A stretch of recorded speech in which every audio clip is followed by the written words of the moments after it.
तो मित्रों, हमें क्या करना है कि भाई हमें आज सारे के सारे डेली क्विज़ेस जो पेंडिंग हैं उनके सारे एक्सप्लेनेशन वीडियोस कवर करने हैं। तो भाई अब आ चुका है ज्योग्राफी 3। इसके बाद हमारा हिस्ट्री का थर्ड बच जाएगा और फिर रात के टाइम में करंट अफेयर्स का जो सेकंड पार्ट है वो डाल दूंगा और उसका एक्सप्लेनेशन वीडियो भी। फिर आपके सारे क्यूएस जो हैं वो कंटिन्यूशन में चलेंगे, मतलब डेली शाम को एक क्यूएस का पीडीएफ और उसके साथ उसका एक्सप्लेनेशन का वीडियो। तो चलिए स्टार्ट करते हैं। Which of the following statements is correct with reference to Andaman and Nicobar islands? सबसे पहला, the entire group is of volcanic origin. तो भाई ये तो बिल्कुल गलत है। पूरा का पूरा जो ग्रुप है ना, ये आपका एलिवेटेड पोर्शन होता है सबमेरीन माउंटेन्स। ठीक है, तो ये गलत है।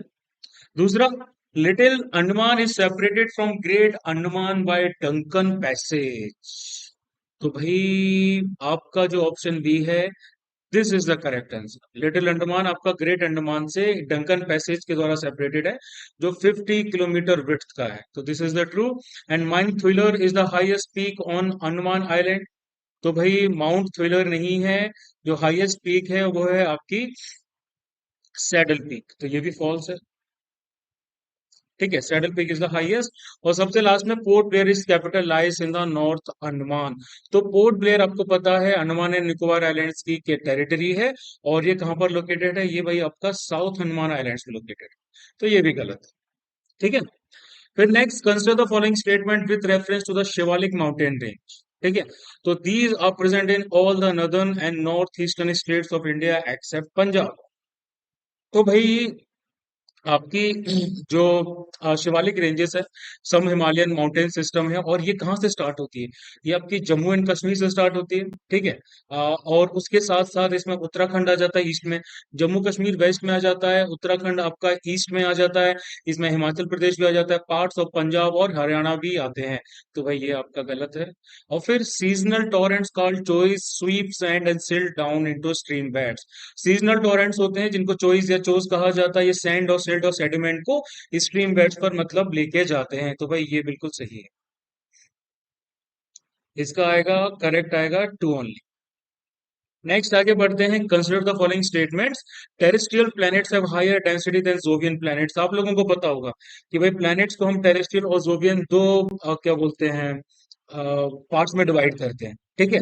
अब आपके जो स्टार्टिंग के प्लैनेट्स हैं, टेरेस्ट्रियल प्लैनेट्स कहते हैं। टेरेस्ट्रियल प्लैनेट्स वो होते हैं जो भाई आपके अर्थ लाइक प्लैनेट्स होते हैं।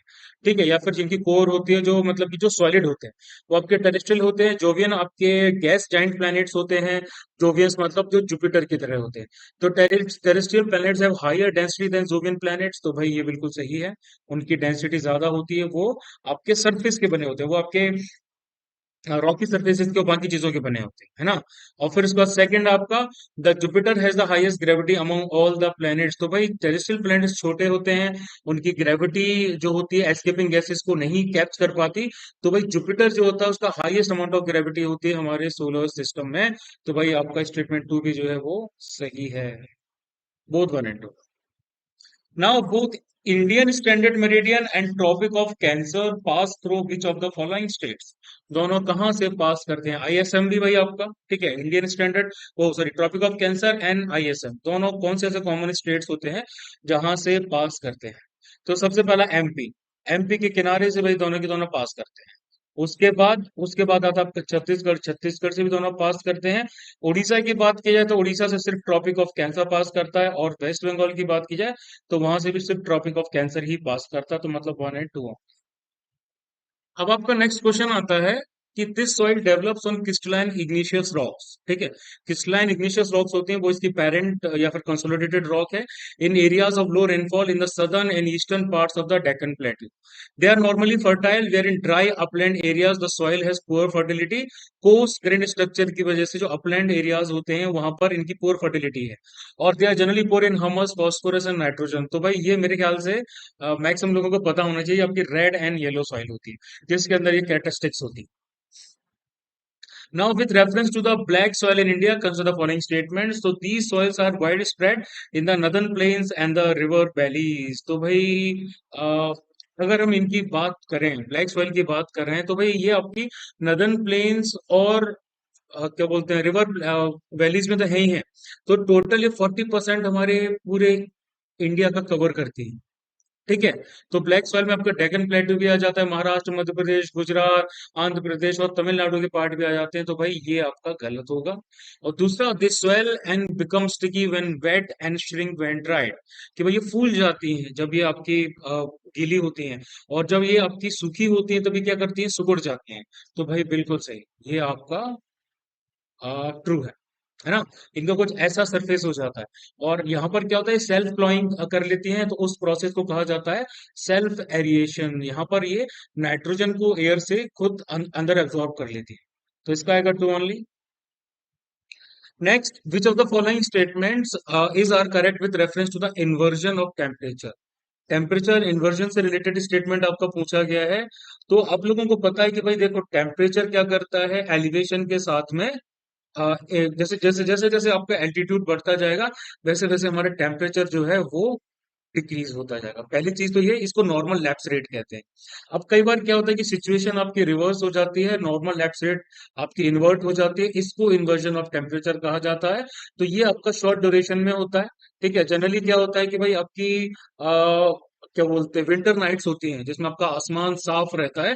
तो ये आइडियल सिचुएशन होती है आपकी टेम्परेचर इन्वर्जन की। ठीक है। तो पहला statement, dense fogs in winter mornings are cause due to temperature inversion, तो भाई ये स्टेटमेंट आपका बिल्कुल सही है। डेंस फॉग्स जब मॉर्निंग्स में होते हैं, कॉमन अकरेंसेज होती है खासकर विंटर सीजन में। ये कुछ घंटे के लिए प्रोसेस होता है आपका, जब तक सन नहीं आ जाता और फिर अर्थ को वार्म कर देता है। ठीक है। पहला स्टेटमेंट ये। दूसरा, it is a feature of plains and is not observed on hilly terrains, तो भाई ये बिल्कुल गलत है। आपका जो टेम्परेचर इन्वर्जन है ये हिली एरियाज में भी होता है, माउंटेन्स में भी होता है, एयर ड्रेनेज की वजह से, खासकर वैलीज वगैरह। तो यहाँ पर होगा आपका वन ओनली। फिर नेक्स्ट बढ़ते हैं आगे, consider the following statement, India accounts for more than 20% of the world's land surface area. Factual question है। तो भाई स्टेटमेंट फर्स्ट आपका गलत है। ठीक है। इंडिया के पास वर्ल्ड का 2.4% लैंड सरफेस एरिया है। सेवंथ लार्जेस्ट कंट्री आती है इंडिया। ठीक है। तो it is seventh largest country in the world on the basis of area, बिल्कुल सही। द लैटिट्यूडनल और longitudinal extent of India is रफली 60 डिग्री। तो latitudinal and longitudinal extent India का कितना है भाई, यहाँ गुजरात से लेके आंध्र अरुणाचल प्रदेश तक वो है 30 डिग्री, है ना। तो भाई आपका जो स्टेटमेंट सी है वो गलत है बिल्कुल। कितना आंसर होगा इसका, होगा टू ऑन। Now consider the following statements. The process of convective transfer of energy is mainly confined to the troposphere. आपको पता होगा, कंडक्शन होता है, कन्वेक्शन होता है और एडवेक्शन होता है ना। कंडक्शन में क्या होता है कि भाई लैंड सरफेस जो होता है वो लोअर एटमॉस्फेयर को हीट करता है।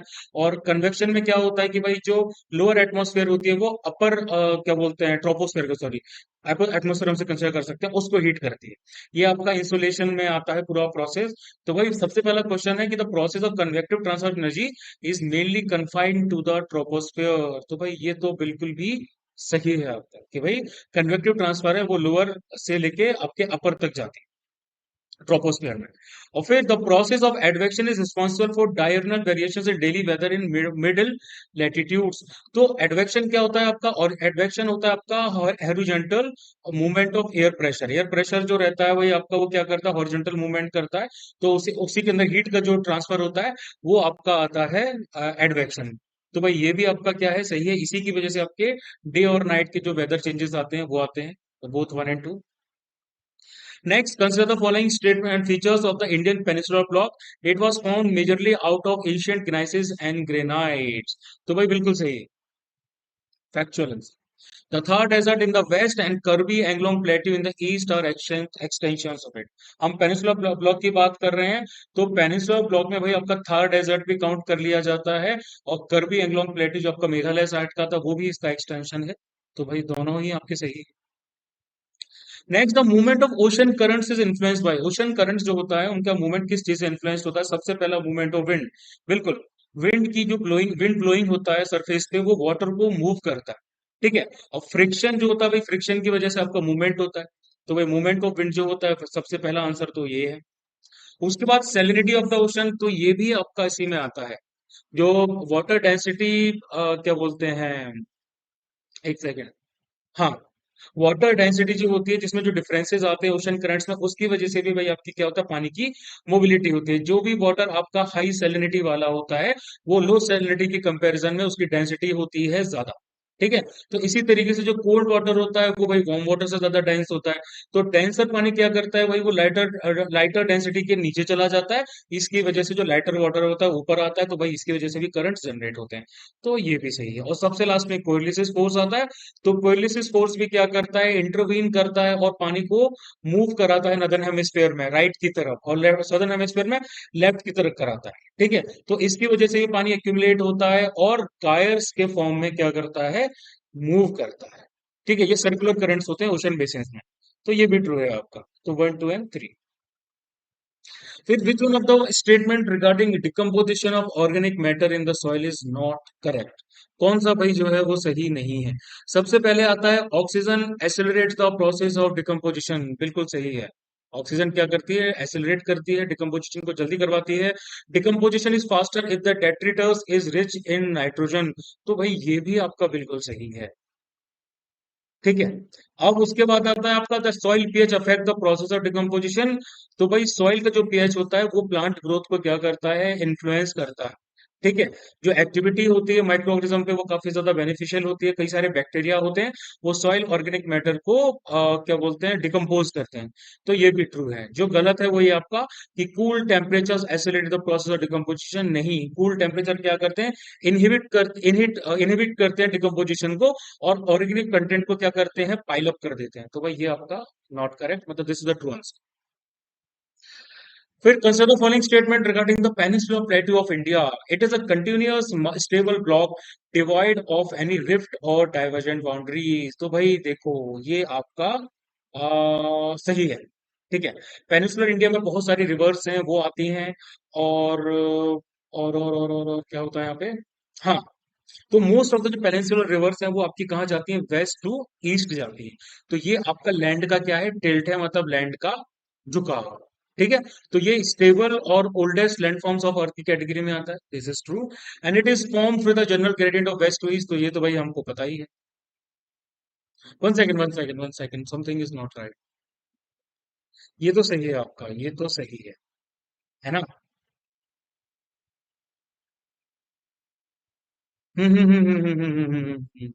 यहाँ पर आपकी रिफ्ट वैलीज आती तो है, नर्मदा जो सतपुड़ा और विंध्य के बीच में, वहां पर रिफ्ट वैली जनरेट होती है। तो भाई आपका फॉल्स हो, सॉरी। Two only.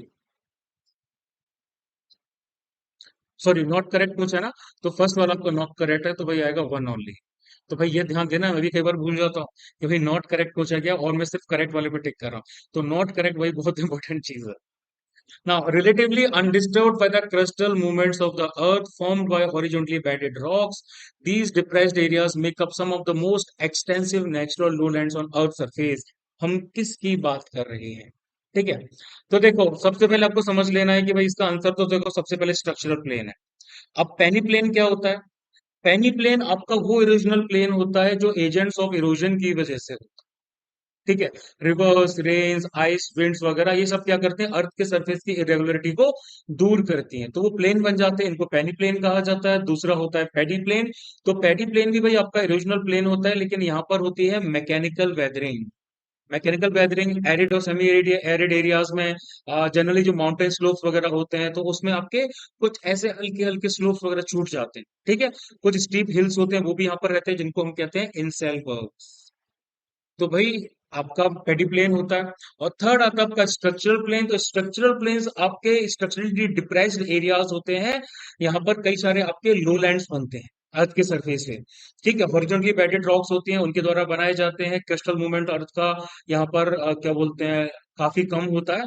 तो उसमें ग्रेट प्लेन्स आ जाते हैं, रशियन प्लेटफॉर्म्स के ग्रेट प्लेन्स आ जाते हैं, यूएसए के। और सेंट्रल लोलैंड्स आ जाते हैं आपके ऑस्ट्रेलिया के। तो this is the correct answer. और कोस्टल प्लेन्स तो आप लोगों को पता है। नेक्स्ट आता है आपका, with reference to sheet erosion construct the following statement. बताना है भाई हमें कौन से सही है। तो it takes place on level lands after a heavy shower. तो भाई शीट इरोजन जो होता है वो आपका क्या बोलते हैं लेवल लैंड पर ही होता है काफी भारी बारिश के बाद में। और सॉइल इरोजन जो रहता है वो इजिली नोटिसेबल नहीं होता, लेकिन ये हार्मफुल होता है क्योंकि फाइनर और फर्टाइल सॉइल को क्या कर देता है भाई, हटा देता है। तो ये भी ट्रू है, ये भी ट्रू है। And its lead to the formation of badland topography. तो नहीं, बैडलैंड टोपोग्राफी यानी कि रवाइंस वगैरह फॉर्म नहीं होते, यहाँ पर आपका गली इरोजन होता है। ठीक है।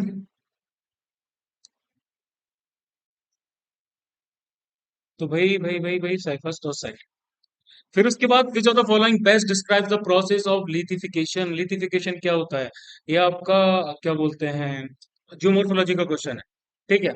तो भाई सेडिमेंट्री जो रॉक्स होती हैं आपकी, जो सेटल्ड रॉक्स होती हैं अर्थ के सरफेस पे, ठीक है, ये क्या बोलते हैं डेन्यूडेशनल जो एजेंट्स होते हैं, जो आपके इरोजनल एजेंट्स होते हैं, जिसकी वजह से छोटे छोटे पीसेस में डिवाइड हो जाती हैं अलग अलग फ्रेगमेंट्स में। ये फ्रेगमेंट्स क्या करते हैं भाई, एक्सोजेनस एजेंसीज जो होती हैं उनके द्वारा डिपॉजिट कर लिए जाते हैं अलग अलग जगह। ठीक है। तो ये जो डिपोजिशन होता है ये फर्दर आपके रॉक्स में टर्न हो जाते हैं और इस प्रोसेस को ही लिथिफिकेशन कहा जाता है। मतलब it is a process of formation of rocks through compaction of sediments. Next आता है consider the following statement, the onset of an early easterly jet stream over peninsular India. इनमें से कौन सा वेदर फिनोमिना है जो आपका विंटर सीजन के टाइम में ऑब्जर्व किया जाता है। तो फर्स्ट वाला तो देखो भाई आपका गलत है। ईस्टर्ली जो जेट स्ट्रीम होती है वो सदर्न पार्ट पे आती है पेनिसुला की। ठीक है, इन समर मंथ। भाई ठीक है, तो विंटर के टाइम में ये नहीं होता, ये फॉल्स होता है। और दूसरा development of high pressure in the region lying to the north of the Himalayas. तो भाई ये आपका ऑप्शन सही है। इसकी बाद answer two only. Next, with reference to the easterly jet stream, consider the following statement. The easterly jet stream shifts southward during the southwest monsoon period. तो भाई जो आपकी ईस्टर्ली जेट स्ट्रीम होती है वो साउथ पार्ट पे ही flow कर रही होती है पेनिसुला के टाइम। ठीक है। तो भाई क्या बोलते हैं ये नॉर्थ की तरफ मूव करती। तो भाई ये आपका गलत है। दूसरा the easterly jet stream is responsible for bringing the tropical depression on India. तो बिल्कुल सही है। ईस्टर्ली जेट स्ट्रीम के ट्रैक को फॉलो करते हुए ट्रॉपिकल मानसून डिप्रेशन आपके इंडिया में आते हैं और उसके थ्रू बहुत ज्यादा बारिश होती है। 2-1। फिर आपको consider the following pairs type of forestry and the meaning. तो भाई सबसे पहले आता है आपका एग्रो फॉरेस्ट्री, मतलब raising of trees and agricultural crops on the same land, बिल्कुल सही। Farm forestry, raising trees for commercial and non commercial purposes on their farmlands, ये भी सही है। और urban forestry, raising of trees on public and privately own lands in around urban centres, ये भी सही है। तीनों सही है। Next, consider the following statement regarding tides. The two high tides and two low tides occur during every 24 hour period, बिल्कुल सही। उसके बाद ये अर्थ मून सन की पोजीशन की वजह से होती है, आप लोगों को पता होगा। So they are caused by earth moon sun position, बिल्कुल सही। उसी की वजह से हम टाइड को प्रिडिक्ट कर पाते हैं। और फिर उसके बाद they help in removing of polluted water from estuaries. Estuaries आप लोगों को पता होगा भाई, ये लैंड होता है आपका, यहाँ से आपकी रिवर है, ये आपका सी होता है, या इंटरमिक्सिंग होती है सॉल्ट वाटर की और सी वाटर की। तो ये आपकी होती है estuaries and they help in removing of polluted water from estuaries. So this is true. Next, consider the following statement regarding alluvial soils. ठीक है। तो भांगर is old alluvium and is composed of calcareous deposits called कंकर। तो भाई बिल्कुल सही है, आप लोगों को पता होगा जो लार्जेस्ट पार्ट है आपका नदर्न प्लेन का, ये ओल्डर एल्यूवियम का बना हुआ है। ठीक है, ये फ्लड प्लेन्स जो रिवर्स के हैं, जो टेरेस जैसा बनाते हैं, उनके ऊपर लाई करते हैं, इस पार्ट को हम भांगर कहते हैं। और सॉइल यहाँ पर जो इस रीजन में होती है वो कैलकेरियस डिपॉजिट, जिनको कंकर कहा जाता है, वहां पर काफी ज्यादा पाए जाते हैं। और दूसरा khadar is younger deposits of flood plains in is fertile. तो भाई ये भी, ये आपका सही है। जो न्यूअर यंगर डिपॉजिट होते हैं फ्लड प्लेन्स के, उनको खादर कहा जाता है। ये हर साल रिन्यू होते हैं और फर्टाइल होते हैं। इंटेंसिव एग्रीकल्चर के लिए काफी ज्यादा इंपॉर्टेंट होते हैं। तो this is the true one. तो 2-1। ओ सॉरी, मैंने दोनों फॉल्स कर दिया, ये भी ट्रू है, ये भी ट्रू है। Answer will be both 1 and 2। Next, consider following statement, stalagmites rise up from the floor of caves. ये आपके कास्ट लैंडफॉर्म्स में आती हैं, अंडरग्राउंड जो आपके क्या बोलते हैं स्टेटमेंट, अंडरग्राउंड जो आपके वो आते हैं लैंडफॉर्म्स आते हैं। तो भाई सबसे पहले स्टेगमाइट्स होती हैं rise up from the floor of caves. Cave से ऐसे इस तरह ऊपर की तरफ बनती हैं। तो क्या ये सही है? तो भाई ये बिल्कुल ही सही है। और दूसरा, stalactites are formed as hanging from the ceilings, और स्टेलासाइट्स आपके कुछ इस तरीके के बनते हैं, तो भाई ये भी सही है। नाम में कंफ्यूज मत हो जाना। Now which of the following is are correct about El Nino. El Nino के बारे में भाई कौन सी चीज है वो करेक्ट है? पहला, it is merely an extension of the warm equatorial current which get replace temporarily by cold Peruvian current. El Nino हम सबको पता है, इसको चाइल्ड क्रास नाम से जाना जाता है। क्यों? क्योंकि ये पेरू के क्या बोलते हैं, सदर्न हेमिस्फीयर में जो है, वहाँ समर का मंथ होता है, और वहां पे ये क्रिसमस के टाइम में आता है। ठीक है, तो पहला ये है कि भाई it is merely an extension of warm equatorial current, जो भाई रिप्लेस कर दिया जाता है कोल्ड पेरिवियल करंट से। ठीक है, जिसको हम्बल्ट करंट भी बोला जाता है। क्या बोला जाता है? हम बोल्ट, हाँ, हम्बल्ट करंट। तो भाई this is true. Next, El Nino event has led to delay in onset of south west monsoon over the Indian sub continent. तो भाई एल निनो जो है वो इंडिया में मानसून रेनफॉल, लार्ज रेंज जो मानसून रेनफॉल होता है उसको प्रिडिक्ट करने के लिए काम में आता है। इसकी वजह से पता चलता है इस बार मानसून टाइम पे आएगा कि लेट आएगा कि क्या। तो ये भी बिल्कुल सही है, both one and two. Second last question, consider the following statement with respect to Kuroshio current. Kuroshio current, सबसे पहला इसमें स्टेटमेंट है, it begins off the coast of Japan and flows northwards. तो कुरुशियो करंट होता है, ये आता है भाई आपके ईस्ट कोस्ट ऑफ फिलीपींस पे और ताइवान पे, और ये नॉर्थ ईस्ट की तरफ फ्लो करता है जापान से होते हैं। ठीक है, तो स्टेटमेंट फर्स्ट आपका गलत है। और it is part of north Pacific ocean गाय। तो भाई कुर्सियो करंट जो होता है वार्म वेस्टर्न बाउंड्री करंट है नॉर्थ पैसिफिक सब ट्रॉपिकल गायक का। तो भाई ये आपका बिल्कुल सही है, इसमें आएगा टू ओनली। और सबसे लास्ट, पास बता रखे हैं आपको और उससे रिलेटेड स्टेट्स। तो भाई जोजिला आपका अरुणाचल प्रदेश में है, बिल्कुल गलत। जोजिला आपका कहाँ है? हाई माउंटेन पास है, और ये J&K में, श्रीनगर और लेह के बीच में वेस्टर्न हिमालयन रेंज में लाई करता है, और ये कश्मीर वैली को द्रास वैली से सेपरेट करता है। फिर आता है आपका शिवकीला। शिवकीला क्या हिमाचल प्रदेश में है? तो भाई इंडिया चाइना बॉर्डर के पास में किन्नौर डिस्ट्रिक्ट है हिमाचल प्रदेश की, यहीं से सतलज रिवर इंडिया में एंटर करती है तिब्बत से, और ये पास क्या है, तिब्बत के साथ ट्रेड के लिए यूज किया जाता था along with Nathula and Lipulekh. Lipulekh Uttarakhand में है, और भाई नाथुला कहाँ पर है? नाथुला आपका है सिक्किम में। तो दिस इज ट्रू। और उसके बाद आता है जेलेपला। तो जेलेपला भाई आपका क्या है, ये एक माउंटेन पास है सिक्किम और इंडिया के बीच में। ठीक है, तो ये रूट क्या करता है, लासा को इंडिया से कनेक्ट करता है। तो भाई जेलेपला आपका करेक्ट है। और सबसे लास्ट में बारालाचला उत्तराखंड में है, तो बारालाचला माउंटेन पास है जंस्कार रेंज में। ठीक है, ये लाहौल डिस्ट्रिक्ट हिमाचल प्रदेश में है, उसको लद्दाख के साथ जोड़ता है। तो ये भाई आपका गलत। तो मतलब 2 और 3 ऑन। इसके साथ ही मित्रों हमारा जो ज्योग्राफी का थर्ड क्यूएस है वो खत्म हो चुका है। तो जैसा मैंने बताया, आज आपका एक और वीडियो आएगा, मोस्ट प्रोबेबली नहीं, दो वीडियोस आ सकते हैं शायद। एक वीडियो आपका जो हिस्ट्री का QS3 है उसको भी कंप्लीट करना है, और उसको कंप्लीट जैसे किया जाएगा उसके तुरंत बाद ही सबसे रात में लास्ट में आपका करंट अफेयर्स का जो एक ही क्यूएस है, तो करंट अफेयर का एक और क्यूएस आना बाकी है। मतलब वैसे तो आपके डेली आएंगे, लेकिन आज के लिए मैं बोल रहा हूँ, तो वो भी अपलोड किया जाएगा रात में क्यूएस के साथ। ठीक है, चलिए मित्रों, जय हिंद।